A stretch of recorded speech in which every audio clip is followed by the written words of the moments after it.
Hello everybody, it is I'm So Cutie, and today we're going to be talking about Emerald Sapphire, which I believe to be the best deck in format. Unfortunately, it has been really fun to play, it's been really good to play against, and it's just got a lot of tools that kind of rounded it out and made it a lot better. There is one slight thing that I don't like, and it's its draw engine. But overall, it's still, Emerald Sapphire, and it just recently won a French CCQ, so let's get right into it. Again, expected meta, popularity rankings I still believe will remain the same. People don't really like green-blue, so I don't really believe green-blue would be the most played at the moment online when I used to play Fabled in Masters. Green-blue was all I saw, but when I really went to major tournaments like DLC Milwaukee, CCS, I never really saw green-blue. So I think there's definitely a skewed result there online and in person. So popularity rankings stay the same. Power rankings, though, have swapped a little bit. I do actually put Amber Steel just a little bit higher. It's been performing really well. And Purple Steel is really close to becoming probably, again, the second best deck in the format. Just because of how well it's performing into everything in Swiss. And this is really when I just say Swiss results. I'm not really too keen on judging decks based on open list top cuts, but it is what it is, right? So this is the list. We have seen lists very similar to these, and I can't really say that I enjoy it. So Max Goof is a card that I don't really enjoy that much, but Cinderella and Donald have been very good. I'll get into Cinderella just a little bit more, but obviously we've seen all these cards, and Malicious and Mean and Prince Phillip are basically just heads held high plus Under the Sea, and so it makes it a lot more consistent and a lot less strippable, right? And especially if damage is remaining on the board and then they peat you, you can't Malicious and Mean, but you can still Prince Phillip. So I do enjoy that aspect of it, so that's pretty good as well.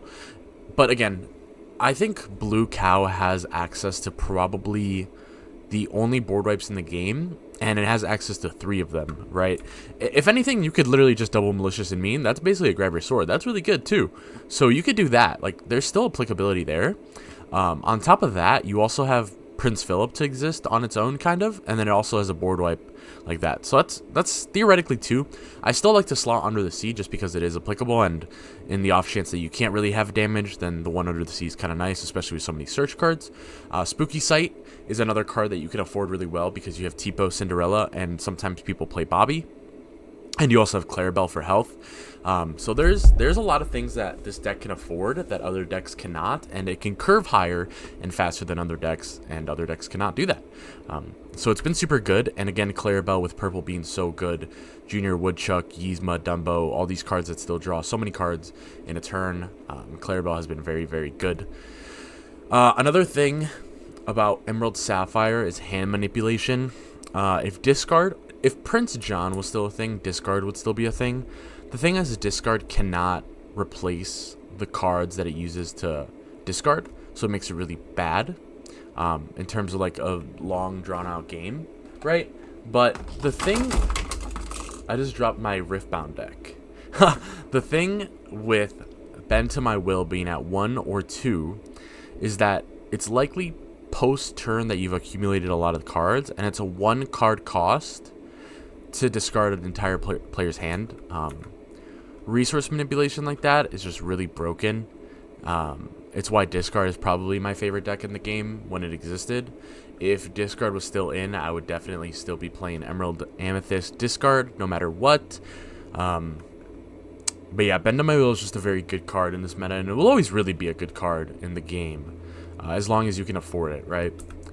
So why no Little Phillip? A lot of people like Little Phillip, and I understand that he can like sing it when he's warded, and then he can clear board and etc. The thing is, I've played Purple Steel a lot on top of like Ruby Amethyst and Amber Steel, and Purple Steel doesn't actually have an issue with this guy. So the thing is, by the time they actually get in range of singing it, I'm usually at like a healthy like 4 or 5 cards in hand, and if they're not going to Clarabelle, it's likely that like if I see the matchup and things, like I'll recognize that I need to keep Pete, or just some way to survive the Malicious Intent board wipe. So usually it'll be the case of they wipe me, with me knowing, right? And then I'll have like Junior Woodchuck, another Yzma, another Dumbo Q to just kind of sit on the board, and they're kind of down to nothing in hand because they're just kind of going for the board wipe. Or it'll be just the fact that I can play Pete in a turn and also Q like Junior Woodchuck or Docs and things like that in the same turn. And now I am 5 characters to his 1, and I'm going to be questing for an additional maybe like 5 or 6 the following turn, pushing to like 11 or 12. And at that point, when I still have 4 or 5 cards in hand, it's just looking like Cobra and Rose, right? So it's just a little slower, and he doesn't actually like play to grinding out any longer matchup either. He's like a really nice thing when it comes to like aggro, but again, he also takes up the slots for Donald, and he takes up the slot for Cinderella. So I don't actually like this guy a lot. It'll really only punish bad players. Cinderella has been amazing.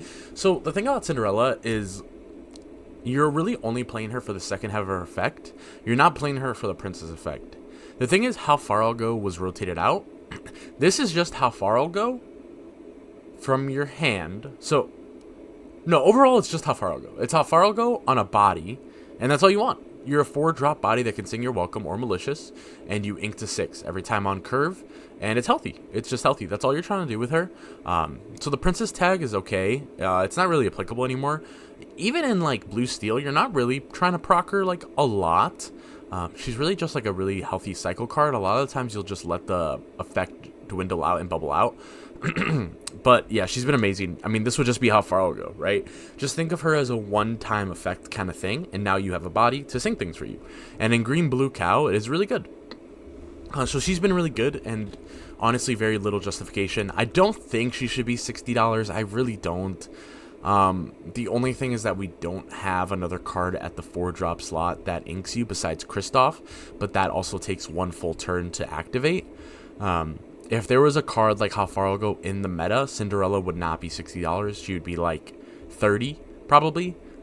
But again, it's just the way the game works. Unfortunately, I don't think she should be $60. I hate that she's $60. I want to run the deck a couple times in person probably, but I likely will not be buying Cinderella. So, but I do still think it's good. Donald Duck, again, I've talked about this in set 9, Green Blue Cow. Donald Duck math is that you are taking that additional turn before your opponent. And in a game like Disney Lorcana, there is no such thing as reactions or hand traps or things like that. So Donald Duck is actually a very proactive card. And on top of having Donald Duck, you also have things like Donald Duck, the 5-drop, the 6-drops to give Reckless, Clarabelle to draw more cards, You're Welcome to Throw Things Back, Mother Gothel, Bend to My Will. There's just a lot of things that don't really care if your opponent takes the other Donald draw. And the fact that you have so many things like that say it doesn't matter if your opponent draws, the likelihood is that your opponent doesn't draw. And if they don't draw, they accept the fact that you are going to be 1 turn ahead in drawing cards. That's really bad. The true answer to Donald Duck is to always likely take the draw, unless your hand is like already perfect to combat either recovery, or if it's all bad and you really don't want to draw into the thing that could get you out of a situation if you were to get stripped. For example, if you drew into something like Doc or Genie and then you get Bent to My Will, that could have been the next card after when you pass turn, and then you could have started drawing cards again, right? So as long as you have a recovery method in your hand or non-existent in your hand, then you don't take the draw. Prince Phillip has been really good. Again, he is questing for 3 and he's a 6/6. He's a little expensive on the 9-drop slot. He's really just a really good board wipe when it comes to very grindy matches. For example, the Mirror and then Blurple. And Purple Steel as well. The thing is, you're actually only relying on Spooky Sight when it comes to very low-end decks. And that's okay, honestly, too. You have to have so much good stuff to board wipe is just... it's mind-blowing, man. And this guy's evasive. He quests for 3. He's 6/6. He's not going to get traded out by, like, Elsa and Belle, right? You need to dive a lot of things into it. At the end of the game, if you've Clarabelled, if you have a lot of cards in hand, you could just play him raw, start questing, especially if you're already in the demanding spot. If you have John Silver live, if you have Basil live. There's just a lot of good things about Prince Phillip, and he's been continuously really good. Again, this is a card that I preach... probably since the set after it came out. And people have been playing it and people understand it, but this is a card that you don't see sometimes in blue, and you do see sometimes in blue, and you don't see sometimes in blue. The thing is, Visions of the Future is probably one of the best cards in the entire game. to look at so many cards and then get to pick one, it's just really good, and it's very cheap, and it's blue. Especially in a deck like Clara Cow, when you're ramping, you might not have a 6-drop or a 5-drop, and so taking a turn to be able to visions to prepare for the next turn and have a very strong next turn is just such a good thing to have. And then on top of being able to play like visions on 6, then you can also just like visions for another Donald, develop the second Donald or a second Sydney, and then draw into 2 so that you couldn't find your 7-drop if you didn't see a 7-drop on the 5. So it's just like a super like good card, and it's always been a good card. Lackluster has been a malicious and mean. The thing is, with some decks, they've, like, again, Pete in general, Pete, it just really, like, shuts down the thing. The thing is, saying malicious and mean is bad is the same thing as saying, like, heads held high is bad. It's just really the second part of the better combo. It's the worst half of the 2-piece combo. But the thing is, it's actually still really good. Like, if you're in the late game and stuff, and you haven't really board wiped and you don't actually have Prince Phillip, like, again, stacking like 2 or 3 of these is actually pretty good. Like you're spreading 2 or 3 damage on standing characters, awarded characters, anything like that. So there's actually a lot of like applicability to malicious and mean, and that's why people play like Goof and stuff and Mother Knows Best to just make the cycle a little bit more threatening. But again, just nitpicking for saying like what cards could be good and what cards could be bad. Just knowing that this card is technically the worst half of the 2-piece combo, just like heads held high. The likelihood of that breaks your hand just a little bit. The Spooky Sight, again, this is a card that's been a little lackluster. I have it at 3. The second list has it at 3 as well. I think that you can't really afford less than 3 in Green Blue Cow. It's simply to the fact that aggro is your worst matchup, and the way that you draw cards isn't as good as Blurple. And so the fact is you need to pocket something like this for aggro every single time, and you need to find it every single time. So again, playing things like Sail, Develop, Cinderella, and Visions is just such a good insurance to finding this every time. And then once you have played it and you shut out the opponent, you now curve into your 7-drops like Hades and Basil. That's actually a very good curve. Again, if it comes to a matchup where you don't need it, which is really just Blurple or Blue Steel or the Mirrors, you just play T-Bow and Cinderella to get rid of this every single time. So it's not actually that bad. Again, kind of nitpicking, but I do think it can't really go down from 3. You could probably run it at 2, but you're probably cheating and stacking the card. Pete is definitely the only card that I've had trouble with. Mowgli is fine. Ursula's fine. I don't care about any of these cards. Pete has been too much. When people play Pete, it just becomes a really annoying mess, because the thing is, it actually does stop your tempo pretty well unless you're mulliganing like very correctly. The thing is, the best thing to do is probably go Cinderella into John Silver almost every time, into Clara. Not really ever shifting. The thing is, Pete in like aggro matchups, or like people like right now are playing like Tink, Timothy, Q Mouse, and then like a 1 Quester in Purple Steel, or again like Daisy Nala. Playing Pete on the top end just delays a whole turn of doing anything, and you don't actually have stats to stat check characters on the board. So Pete is definitely like the #1 card that destroys you. So again, that's why in my list, I believe in this list actually, I ran only 2 John Silver, similar to the CCQ list. The thing is, I've been testing with it, and again, this upcoming list is, it's like 5% Theorycraft, because you'll see I don't have a 1-drop, but John Silver is back at 3. I think I even have him at 4, but I think John Silver is just too good to play on 6 when you do get Peated for the Spooky Sight. So just know that Pete is very crazy into you. So before we go into mulligans, I do think that Clarabelle, the 1-drop, is always a possible hold. It just depends on the rest of the hand, but the cards that I'm going to be highlighting are the cards that you almost always want to keep into almost every matchup. So on the play into any matchup, this is definitely the best. Develop and Sail basically get you just a little bit closer to Spooky Sight or the 6-drop that you really want, and then you always kind of want Cinderella, but you can also play Donald. Especially when it's blind on the play, you do have the lenience of taking the 1-turn advantage that you do have on your opponent to find the clear, so playing Donald is not that bad. And then again, always prepping the Clarabelle if you can, but otherwise you can always just keep John Silver or Spooky Sight. But it also depends if you know what they're playing and if you don't. So this is like a hard lose. This is like quadruple daisy kind of thing. Develop is always better to keep your hand healthy. Sailor Tipo is fine. And then you really do want to keep double ramp turns to go to 6 every single time. And you want to keep Spooky in your hand. So the thing is that Mowgli doesn't actually usually hit you just because of this list of variation that we're playing. You have so many actions where you don't necessarily... you're never necessarily in the risk of getting Mowgli'd only for your Spooky sight. And... there's also times where you just can not play Develop Your Brain if you do not have other actions in your hand, knowing that they may Mowgli your Spooky sight if they do play Mowgli.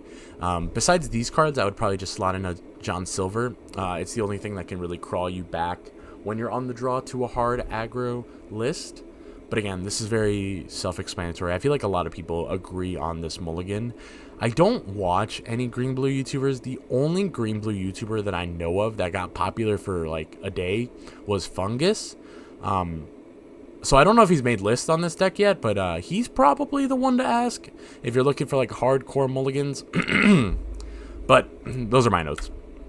So on the draw to blue is probably one of my favorite things in the whole game. It just is really like who can grind it out better. And again, 1, 2, 4, any card that draws you a card into something else. John Silver almost always, and then one of these two. Bender Claire are just one of the best cards into blue, especially Blurple. When they're trying to stockpile so many cards in hand, being able to play Bend on curve is honestly even really good, and especially if you have like Donald live or just John Silver. Like having like Sydney and John Silver and then topping it off with a Bend, the likelihood is that they only, if it's blue, again, the likelihood is that they have only established like 2 or 3 cards on the board. And so John Silver in its own is probably enough to like strike out almost like everything on its own. Especially if they do not hit Cinderella, you're technically 1 turn ahead again. So John Silver's stat line is usually enough to beat out blue pretty hard. Especially when it comes to things like Blurple, when they can only really produce like Elsa and Genie. Blue Steel's just a little bit different if they produce Namiri, but again, it's kind of whatever. So this is actually like a little theory list that I made.